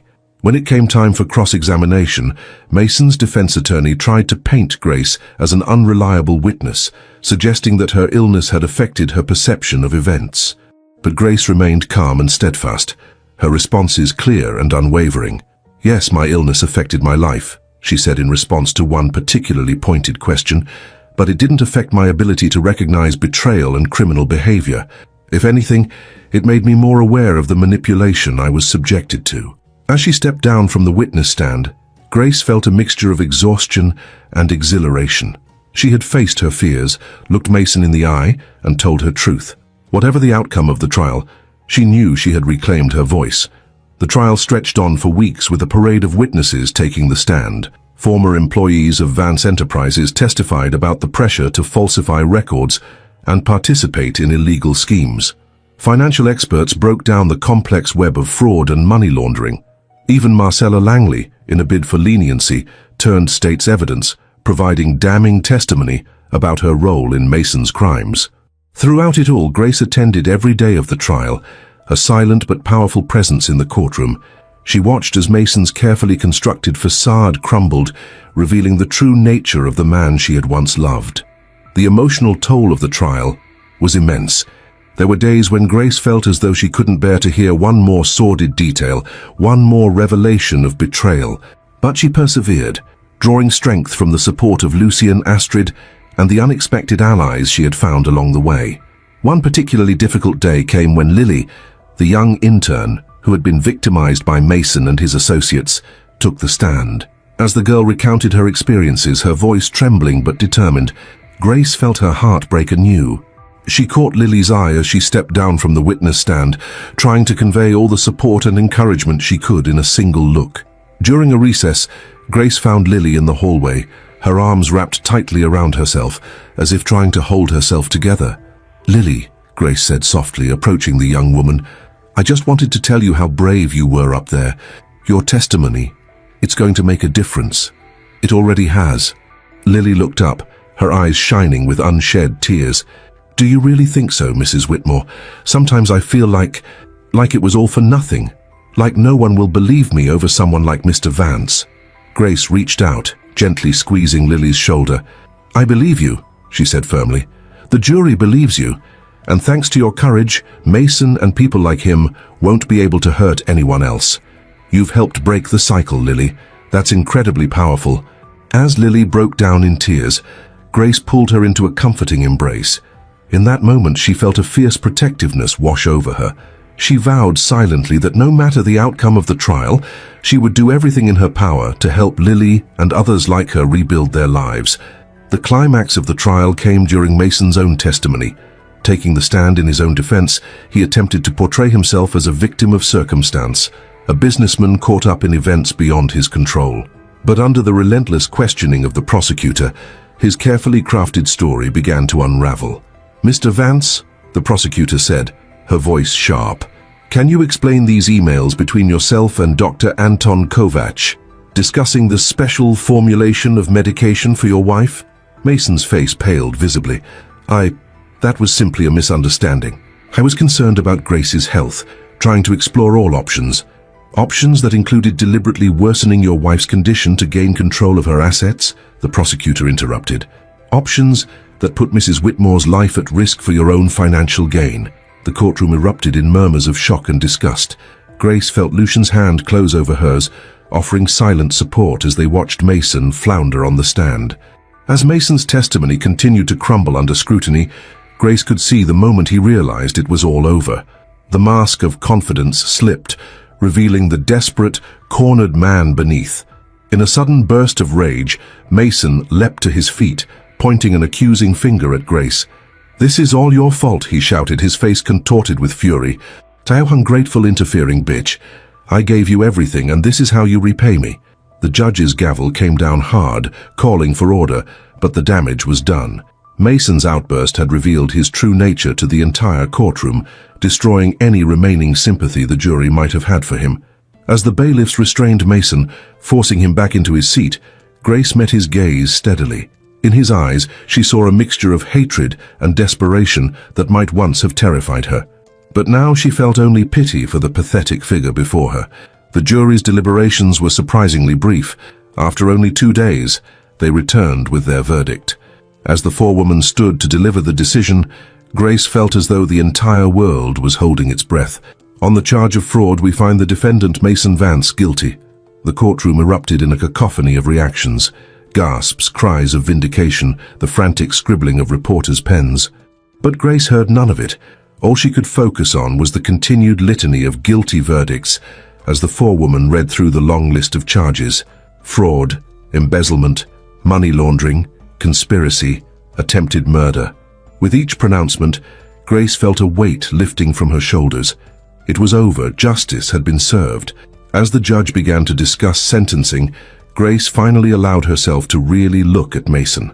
The man she had once loved, who had betrayed her in the worst possible way, now sat slumped in his chair, all pretense of strength and control stripped away. For a moment their eyes met across the courtroom. Grace saw a flicker of something in Mason's gaze: regret, fear, a plea for mercy, but she hardened her heart against it. He had made his choices, and now he would face the consequences. The judge's voice cut through Grace's thoughts. "Mason Vance, you have been found guilty of numerous serious crimes. Your actions have caused immeasurable harm, not only to your victims, but to the trust and integrity of the business community. I hereby sentence you to 25 years in federal prison, with no possibility of parole for 15 years. The gavel came down with a final resounding thud. It was done. As Mason was led away in handcuffs, Grace felt a storm of emotions wash over her. Relief, vindication, a lingering sadness for what might have been, and an overwhelming sense of freedom. She had faced her greatest fear, confronted the man who had nearly destroyed her, and come out victorious. As the courtroom began to empty, Grace remained in her seat, overwhelmed by the finality of it all. Lucian gently placed his hand on her shoulder, his touch grounding her in the moment. "Grace," he said softly, "are you all right?" She looked up at him, her eyes brimming with unshed tears. I think I am. It's really over, isn't it?" Lucian nodded, a warm smile spreading across his face. "It is. You did it, Grace. You stood up to him, you fought back, and you won." As they stood to leave, Grace was suddenly surrounded by well-wishers, other victims of Mason's schemes, employees of Vance Enterprises who had been kept in the dark, even some of the jurors who had lingered behind. They all wanted to shake her hand, to thank her for her courage in bringing the truth to light. Among the crowd, Grace spotted Lily, the young intern whose testimony had been so crucial. The girl's eyes were red-rimmed, but there was a newfound strength in her posture. Grace made her way over to her, enveloping her in a warm embrace. "Thank you," Lily whispered, "for believing in me, for giving me the courage to speak up." Grace pulled back, holding Lily at arm's length. "You had that courage all along, Lily. You just needed to find it. And now you've helped ensure that Mason can never hurt anyone else again." As they exited the courthouse, Grace was momentarily blinded by the flashing of cameras. The steps were crowded with reporters, all clamoring for a statement. For a moment, Grace hesitated, overwhelmed by the attention. But then she felt Lucian's reassuring presence beside her, and she stepped forward to address the media. "Today, justice has been served," she began, her voice clear and strong. "But this victory isn't just for me. It's for every person who has ever been manipulated, abused, or taken advantage of by those in positions of power. It's for every whistleblower who has risked everything to expose the truth, and it's a reminder that no matter how dark things may seem, there is always hope if we have the courage to stand up for what's right." As Grace finished speaking, a cheer went up from the crowd gathered on the courthouse steps. She saw faces filled with hope, with admiration, with a renewed faith in justice. In that moment, she realized that her ordeal had transformed her into something she never expected, a symbol of resilience and courage for others. Later that evening, as the sun set over Aurora, Grace found herself standing on the balcony of her home, looking out over the city she had once again come to love. The lights twinkled below, each one representing a life, a story, a potential for change. Lucian joined her, handing her a glass of champagne. "I thought we might celebrate," he said, a hint of shyness in his voice that Grace found endearing. She smiled, clinking her glass against his. "To new beginnings," she said softly. As they stood there, sipping their champagne in comfortable silence, Grace felt a sense of peace wash over her. The road ahead would not be easy. There was still much to do in terms of rebuilding Vance Enterprises and her own life. But for the first time in a long time, she felt truly hopeful about the future. "Lucian," she said, turning to face him, "I couldn't have done any of this without you. You've been my rock, my support, my everything." Lucian set down his glass, taking both of Grace's hands in his.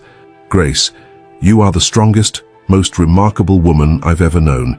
It has been an honor to stand by your side through all of this. And, if you'll let me, I'd like to keep standing by your side for whatever comes next." Grace felt her heart skip a beat. The connection between them, which had been growing steadily throughout their ordeal, suddenly felt electric. Without a word, she leaned in, pressing her lips gently against his.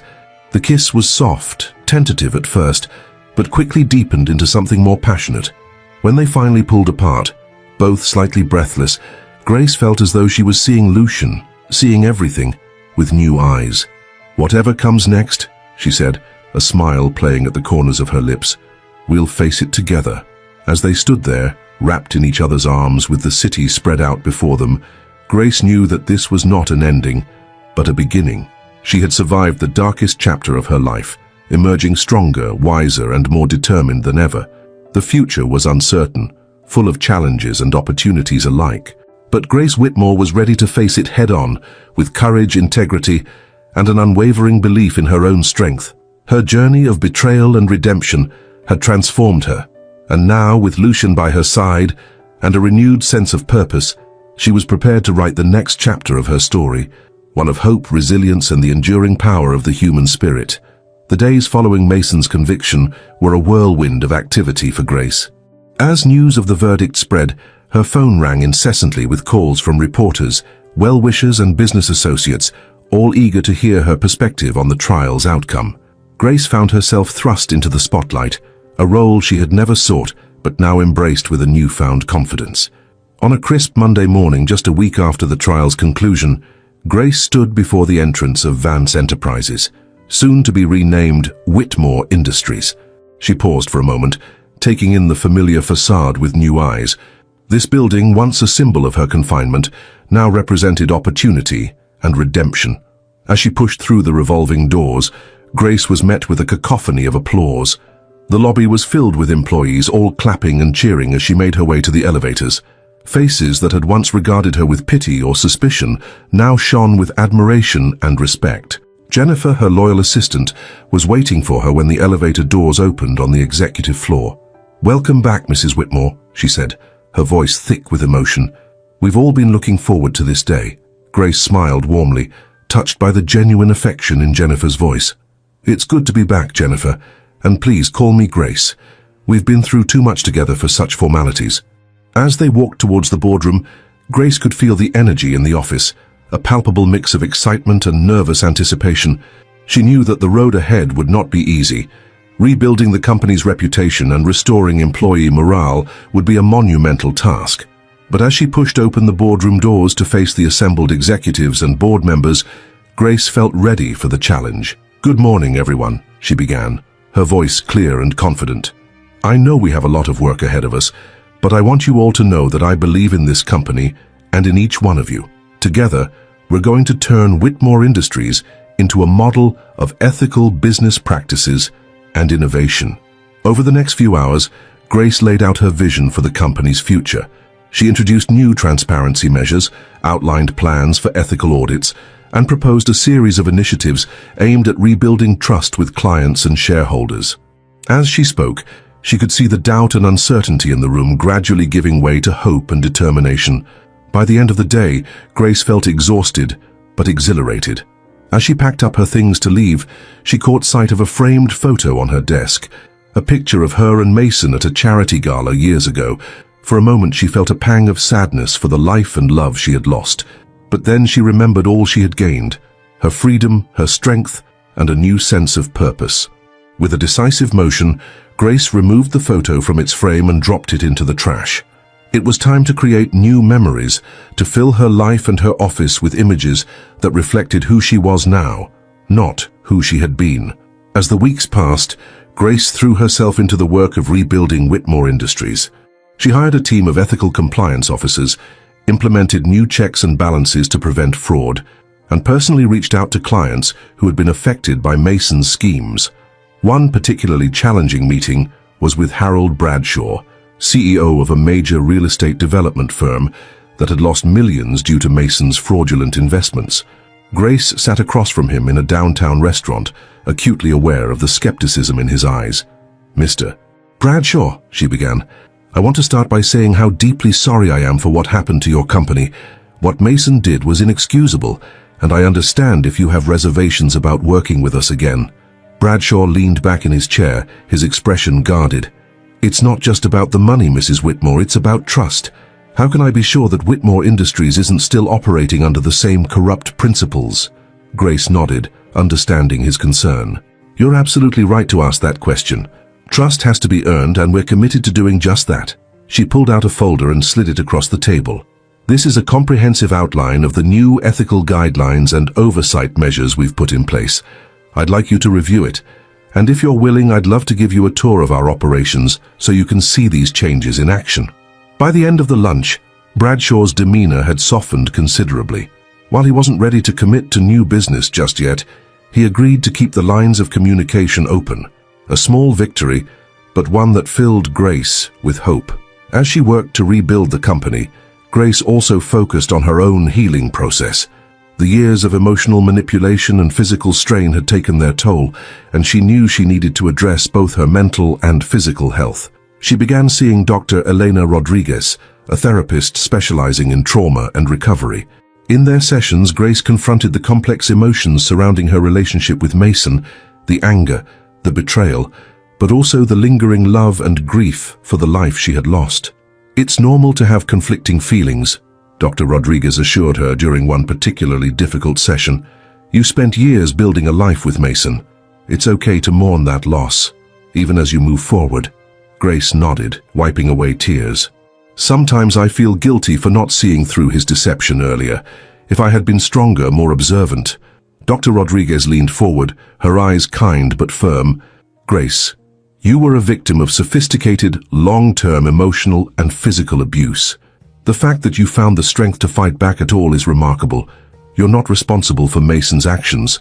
These sessions, though often emotionally draining, helped Grace process her trauma and begin to rebuild her sense of self-worth. She learned techniques for managing anxiety and started to reframe her experiences not as failures, but as hard-won lessons that had ultimately made her stronger. Physically, Grace worked with Dr. Patel to address the damage done by Mason's manipulation of her medication. With the correct treatment regimen, she began to see significant improvements in her myasthenia gravis symptoms. Simple tasks that had once been exhausting became manageable, and Grace reveled in her newfound energy. She even started taking self-defense classes, a decision sparked by her encounter with Mason's bodyguard during the investigation. The physical exertion was therapeutic, helping her work through residual anger and fear, while also empowering her with the knowledge that she could protect herself. Throughout this period of healing and rebuilding, Lucien remained a constant source of support. Their relationship, which had begun in the crucible of crisis, now blossomed in the calmer waters of everyday life. One Saturday morning, as they strolled hand in hand through a local farmer's market, Grace found herself marveling at the simple joy of the moment. The sun was warm on her face, the air filled with the scent of fresh produce and flowers, and beside her was a man who had seen her at her lowest and still looked at her with admiration and love. "What are you thinking?" Lucien asked, noticing her thoughtful expression. Grace squeezed his hand, a smile playing at her lips. "I'm thinking about how far we've come, how different everything is now." Lucien pulled her close, planting a soft kiss on her forehead. "You've accomplished so much, Grace. You should be proud of yourself." As they continued their walk, Grace felt a surge of gratitude for this new chapter in her life. She and Lucien were taking things slow, building a relationship based on mutual respect and shared experiences. It wasn't always easy. They both carried scars from the past, but it was real and honest in a way her relationship with Mason never had been. Back at Whitmore Industries, Grace worked tirelessly to rebuild trust with her employees. She instituted an open-door policy, encouraging staff at all levels to come to her with concerns or ideas. She also implemented a series of team-building exercises and company-wide volunteering initiatives aimed at fostering a sense of community and shared purpose. One such initiative was a partnership with a local women's shelter, providing job training and employment opportunities for survivors of domestic abuse. The project was close to Grace's heart, inspired by her own experiences and her desire to help others reclaim their lives. During a volunteer day at the shelter, Grace found herself working alongside Sarah, a young accountant from Whitmore's finance department. As they painted a room that would become a children's play area, Sarah hesitantly broached a subject that Grace knew had been on many employees' minds.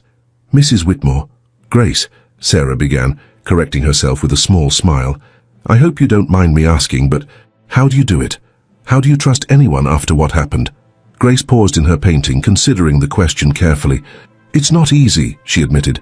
"There are days when I still struggle with doubt and fear, but I've learned that closing yourself off, refusing to trust anyone, is its own kind of prison." She dipped her brush back into the cheerful yellow paint. "The key is to trust wisely, to pay attention to people's actions, not just their words, and to trust yourself, your instincts, your worth, your ability to handle whatever life throws at you." Sarah nodded, seeming to turn this over in her mind. "Thank you for being so open about everything. It means a lot to all of us." As word of Whitmore Industries' ethical reforms and community involvement spread, Grace began to see a shift in public perception. Clients who had distanced themselves in the wake of the scandal cautiously began to return. The company landed several high-profile contracts, each one a testament to the newfound trust in the Whitmore name. However, even as things improved, Grace remained vigilant. She knew all too well how quickly fortunes could change, and she was determined to protect what she had rebuilt. This caution proved warranted when, 6 months after Mason's conviction, Grace received a troubling phone call from Detective Simmons. "Mrs. Whitmore," the detective's gruff voice came through the line. "I hate to bother you, but something's come up that I think you should know about." Grace felt her stomach tighten. "What is it, Detective?" "We've been monitoring communications to and from Mason in prison," Simmons explained. "There's been some chatter that's got us concerned.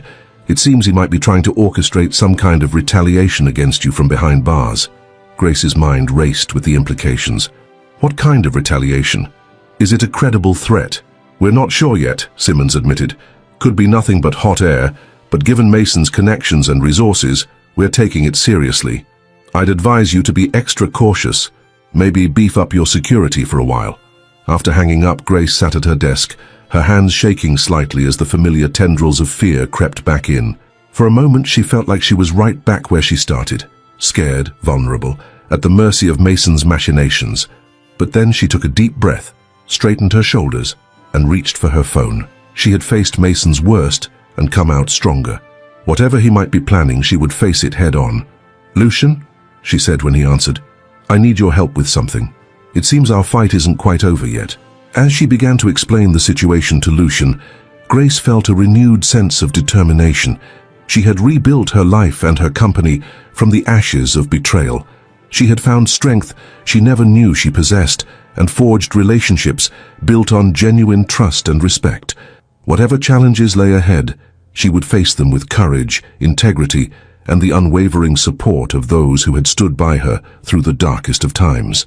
The road ahead might be uncertain, but Grace Whitmore was ready. She had weathered the storm of betrayal and emerged not just a survivor, but a beacon of resilience and hope for others. And she was determined to use her experiences, her platform, and her renewed strength to make a positive difference in the world. As the sun set over Aurora, casting a warm glow through her office windows, Grace allowed herself a moment of quiet reflection. The journey had been long and painful, but it had led her to this moment, strong, free, and ready to write the next chapter of her story on her own terms. With renewed purpose, Grace turned back to her computer, fingers flying over the keyboard as she began drafting plans for Whitmore Industries' next charitable initiative. The future was uncertain, but one thing was clear. Grace Whitmore was no longer a victim of circumstance. She was the author of her own destiny, and she intended to make every word count. 2 years had passed since Mason's conviction, and the warm glow of a late summer evening bathed Aurora in golden light as Grace Whitmore stood at the podium, addressing the crowd gathered for the grand opening of the Whitmore Foundation's first Women's Empowerment Center. "Ladies and gentlemen," Grace began, her voice strong and clear, "when I look out at all of you today, I see more than just faces. I see stories of resilience, of courage, and of hope. Each of us has faced our own battles, our own moments of darkness, but we're here today because we refuse to let those moments define us." The audience, a mix of community leaders, survivors of abuse, and supporters of the foundation, listened intently as Grace continued. "This center is more than just a building. It's a promise that no woman in our community will have to face her struggles alone. Whether you're escaping an abusive relationship, fighting to reclaim your career, or simply searching for your own strength, you'll find support and resources here." As Grace spoke, her eyes scanned the crowd, landing on familiar faces. There was Lily, now a confident young woman working as a peer counselor at the center, Sarah from accounting, who had become one of Grace's most trusted advisors at Whitmore Industries, and in the front row, Lucian, his eyes shining with pride and love. "2 years ago I stood at a crossroads," Grace said, her voice softening. "I had lost everything I thought defined me, my marriage, my health, my sense of security. But in that darkness, I found a truth that I want to share with all of you. Our greatest strength often emerges from our deepest pain." A murmur of agreement rippled through the audience. Grace could see tears in the eyes of some listeners, recognition and hope on the faces of others. Today, Whitmore Industries stands as a model of ethical business practices, but more importantly, we've created a community that lifts each other up, that refuses to let anyone fall through the cracks. This center is the next step in that mission. As Grace concluded her speech and the ribbon was cut, officially opening the center, she felt a profound sense of accomplishment. This moment represented not just her personal triumph over adversity, but a chance to create lasting, positive change in the lives of others. The reception that followed was a joyous affair. Grace moved through the crowd, chatting with attendees and sharing in their excitement for the center's potential. As she approached the refreshment table, she overheard a conversation that made her pause. "I can't believe how much she's changed," a woman was saying. "Remember how timid she used to be at those charity galas, always in Mason's shadow?" Her companion nodded. "It's like she's a completely different person now. So confident, so inspiring." Grace smiled to herself, touched by the observation. She had indeed changed in ways both profound and subtle. The scars of her ordeal remained, but they had become a source of strength rather than shame. Later that evening, as the crowd began to thin, Grace found a quiet moment with Lucian on the center's rooftop garden. The city lights twinkled below them, a carpet of stars mirrored in the urban landscape. "You were amazing tonight," Lucian said, wrapping an arm around her waist. "I don't think there was a dry eye in the house during your speech." Grace leaned into him, savoring the warmth of his embrace. "I meant every word," she said softly. "None of this would have been possible without you, you know. Your support, your belief in me, it changed everything." Lucien turned to face her, his expression serious. "Grace, you did this. Your strength, your resilience, that all came from within you. I just had the privilege of witnessing it." As they stood there, the cool night breeze ruffling their hair, Grace felt a sense of peace she had once thought impossible. She and Lucien had built a life together, one based on mutual respect, shared values, and a deep, abiding love. It wasn't always easy. They both carried scars from the past, but it was real and honest in a way her relationship with Mason never had been. "I have something to tell you," Lucien said, a hint of nervousness in his voice. "I've been offered a position with the International Justice Mission. They want me to head up their legal team combating human trafficking in Southeast Asia." Grace's eyes widened. "Lucien, that's incredible. It's the kind of work you've always wanted to do." He nodded, studying her face carefully. "It would mean relocating to Bangkok for at least a year, maybe longer. I know we've talked about expanding the Foundation's work internationally, but this is sooner than we planned. If you don't want me to take it..." Grace silenced him with a kiss. "Of course you should take it," she said when they parted. "We'll make it work. The Foundation, Whitmore Industries, they're in good hands. This is your chance to make a real difference on a global scale." Lucien's face broke into a relieved smile. "I was hoping you'd say that. Actually, I was thinking, maybe this could be an opportunity for both of us. The Foundation could partner with IJM, set up empowerment centers in the communities we're working in." Grace felt a thrill of excitement at the idea. It was a new challenge, a chance to take everything she had learned and apply it on an international stage. "I think that's a wonderful idea," she said, her mind already racing with possibilities. As they discussed the potential of this new venture, Grace felt a renewed sense of purpose. She had taken the pain of her past and transformed it into a force for good, not just for herself, but for countless others. And now, she had the opportunity to expand that impact even further. The night was winding down, the last of the guests departing when Grace received an unexpected visitor. Detective Simmons, now retired from the force, approached her with a grave expression. "Mrs. Whitmore," he said, his voice low, "I hate to disturb you on such a triumphant night, but there's something you need to know." Grace felt a flicker of apprehension. "What is it, Detective?" Simmons glanced around, ensuring they wouldn't be overheard. "We've uncovered new evidence in Mason's case. It seems his network was even more extensive than we initially thought. There are indications of connections to high-level government officials, both here and abroad." Grace's mind reeled with the implications. Just when she thought that chapter of her life was closed, it seemed there were still pages unwritten. "What does this mean?" she asked. "It means that your testimony might be needed again," Simmons replied. "And it means you may still be at risk. Mason's allies won't take kindly to further exposure."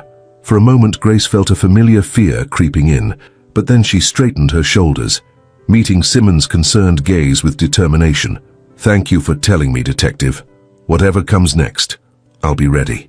As Simmons nodded and took his leave, Grace turned back to the city skyline. The revelation was unsettling, a reminder that the past was never truly buried. But as she reflected on how far she had come, on the lives she had touched and the strength she had discovered within herself, Grace felt not fear, but resolve. She had faced her darkest hour and emerged stronger. She had turned her pain into purpose, her struggles into a beacon of hope for others. Whatever challenges lay ahead, be they personal, professional, or echoes from the past, Grace Whitmore was ready to face them head-on. As the last lights of the reception were dimmed and the center stood quiet, awaiting the lives it would touch and transform, Grace took one last look around.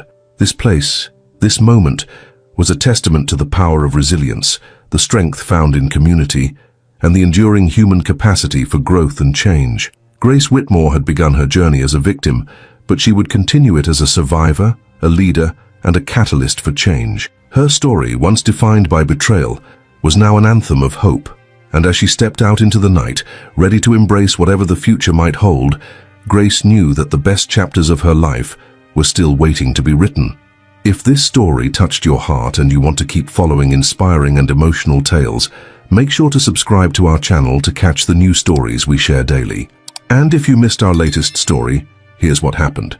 Celeste dedicated her life to the man she loved, but when she needed him the most, he cruelly discarded her. Diagnosed with late-stage cancer, she had hoped for support, but Alaric, her husband, chose the easy way out, abandoning her for a young, wealthy and healthy woman.